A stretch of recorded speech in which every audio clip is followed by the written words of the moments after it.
Puji Tuhan, Salam. Kita kembali dalam renungan Betani Kebumen. Hari ini kita akan berbicara tentang Allah pantas dihormati.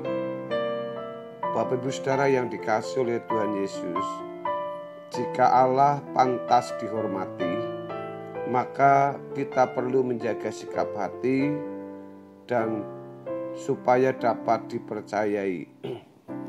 Saudara, salah satu cara menghormati dan mempercayai Allah Bapa yang Maha Kuasa sebagai pemilik alam semesta yang tidak terbatas, yang maha misteri, maha kuasa dan berkuasa dan lain sebagainya. Bagian dari cara menghormati Allah Bapa kita, yaitu Tuhan kita, ketika kita menghadap Bapa, hendaknya kita harus dengan muka yang bersukacita, tidak dengan muka yang muram atau dengan muka yang sedih. Banyak orang merasa bahagia kalau ditopang segala yang ada padanya. Cukup materi, sehat jasmani dan rohani, baru dapat mengatakan bahwa Allah itu baik ketika situasi kondusif, aman, pekerjaan baik, usaha lancar, kita baru berkata bahwa Tuhan baik. Tetapi bagaimana kalau dalam menghadapi pergumulan yang berat, apa reaksi iman kita dan bagaimana tindakan kita saat menghadapi masalah? Jadi seberat apapun masalah kita, ada beberapa cara yang harus dipahami dan bagaimana kita menghadapi masalah tersebut. Yang pertama, sadari Allah Maha tahu semua permasalahan yang kita hadapi.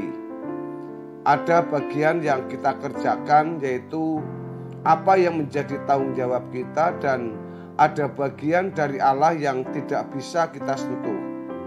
Perlu disadari bahwa semua masalah kita Allah Maha mengetahui, dan Allah juga selalu menggunakan masalah yang kita hadapi agar karakter kita dapat berubah menjadi lebih baik dan menuju kepada kesempurnaan guna kebaikan kita.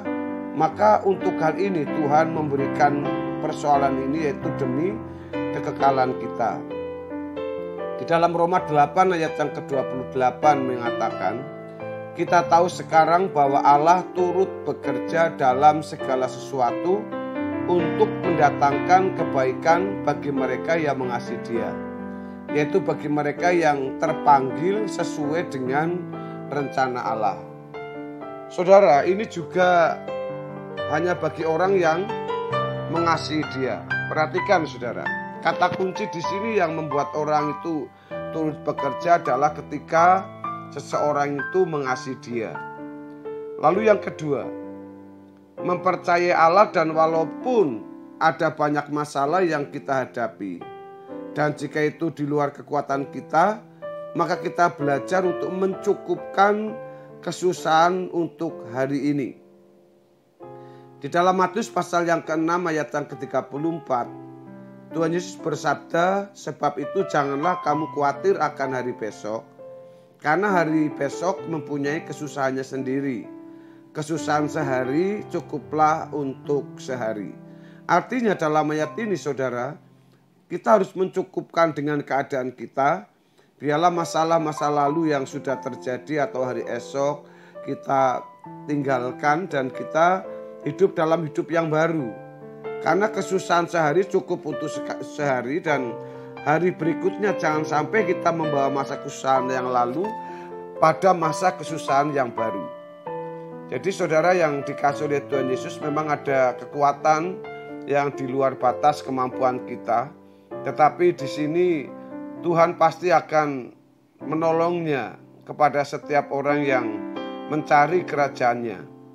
Lalu yang ketiga, ada kesadaran bahwa kita itu adalah anak-anak Allah, atau sadar bahwa kita adalah anak-anak Allah dan bersyukur dalam segala hal. Ini penting sekali Bapak Ibu, ketika kita menghadapi persoalan hidup, masalah, kita patut untuk bersyukur sebab Dia mau kita mempercayai Tuhan, dan itu adalah cara bagaimana kita membuat Tuhan itu tersenyum kepada kita, dan itu bagian dari kehendak Allah. Jadi kita tidak perlu untuk menghadapi masalah kita terus bersungut-sungut, terus kita menggerutu, kita akhirnya menyimpan hal-hal yang tidak baik di dalam diri kita.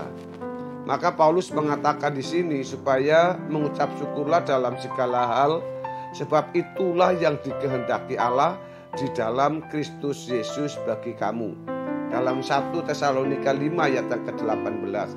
Penjelasan ini ingin mengajak kepada kita bahwa mengucap syukur itu bukan berarti kita hanya dapat berkat, dapat sesuatu yang kita harapkan, tetapi pada waktu masalah itu belum diselesaikan, kita patut bersyukur. Sebab kita masih dalam kedaulatan Tuhan. Tuhan mengerti semua yang kita buat, mengerti semua yang kita lakukan. Lalu yang keempat, semua masalah yang kita hadapi itu bagian dari pembaharuan budi. Atau dalam kata lain itu, masalah itu sedang ada pada pembentukan karakter agar saudara dan saya menjadi sempurna. Paulus menyatakan dalam Roma 12 ayat 2, janganlah kamu menjadi serupa dengan dunia ini, tetapi berubahlah oleh pembaharuan budimu sehingga kamu dapat membedakan manakah kehendak Allah, apa yang baik, yang berkenan kepada Allah dan yang sempurna. Perhatikan ayat ini. Membedakan manakah kehendak Allah, apa yang baik, yang sempurna kepada Allah, yang berkenan kepada Allah dan yang sempurna. Siapa yang bisa melakukan ini? Ini adalah orang yang sudah mengalami pembaharuan budi atau karakter yang sudah berubah. Jadi tanpa pembaharuan budi atau karakter yang berubah, kita setiap hari bergereja, setiap hari kita melayani Tuhan, tapi kalau pembaharuan budi kita, karakter kita belum disentuh atau diubah, maka kita nggak bisa bedakan. Bahkan bisa juga pelayanan kita itu justru menjadi lahan untuk mencari nafkah. Nah, ini yang sangat berbahaya. Tapi kalau kita sudah mengalami pembaharuan budi, kita bisa membedakan apa yang baik, yang berkenan dan yang tidak. Bagaimana kita akan menuju kepada kesempurnaan itu. Lalu yang kelima, jelas yang kelima itu adalah meninggalkan dosa. Sepanjang hidup kita menyadari hidup hanya untuk Tuhan saja.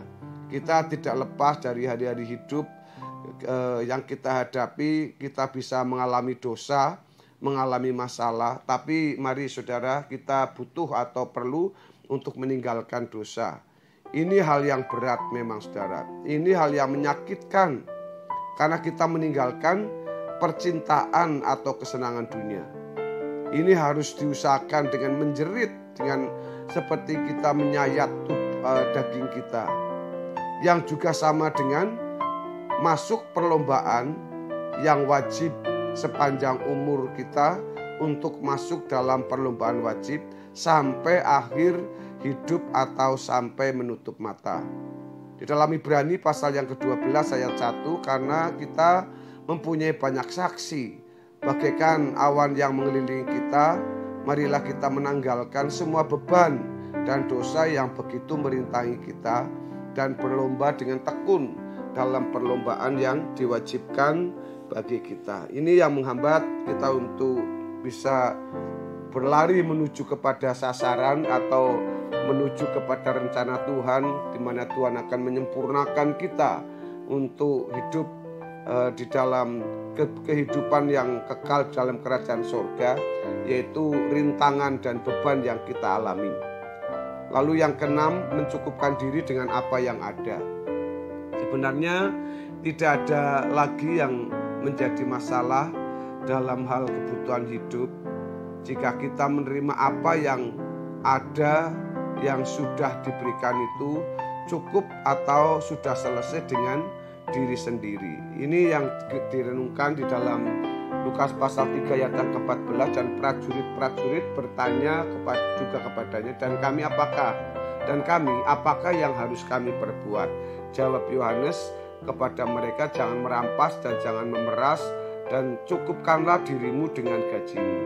Bapak Ibu Saudara yang dikasihi oleh Tuhan Yesus, anak-anak Allah tidak akan mencari soal-soal yang dicari-cari, atau sebagai hamba Allah hidup sudah merdeka.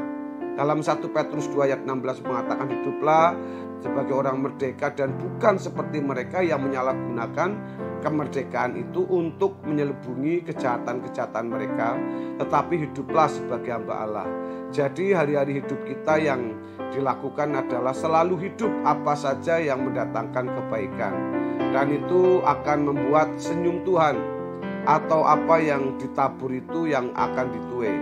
Apa yang kita buat baik, pasti Tuhan yang membalas. Efesus 6 ayat 8, kamu tahu bahwa setiap orang, baik hamba maupun orang merdeka, kalau ia telah berbuat sesuatu yang baik, ia akan menerima balasannya dari Tuhan. Jadi saudara, jangan menjadi hamba dosa, harus menyalibkan manusia lama kita. Dalam Roma 6 ayat yang ke-6 menyebutkan, karena kita tahu bahwa manusia lama kita telah turut disalibkan supaya tubuh dosa kita hilang kuasanya, agar jangan kita menghambakan diri lagi kepada dosa. Dengan perhatian waktu dan usia, mestinya kita sudah selesai dengan diri sendiri. Fokus menyenangkan hatinya dengan bagaimana berjuang masuk langit baru dan bumi baru atau kerajaan surga harus kita tingkatkan. Kiranya kebenaran ini memberkati kita semua. Haleluya. Amin.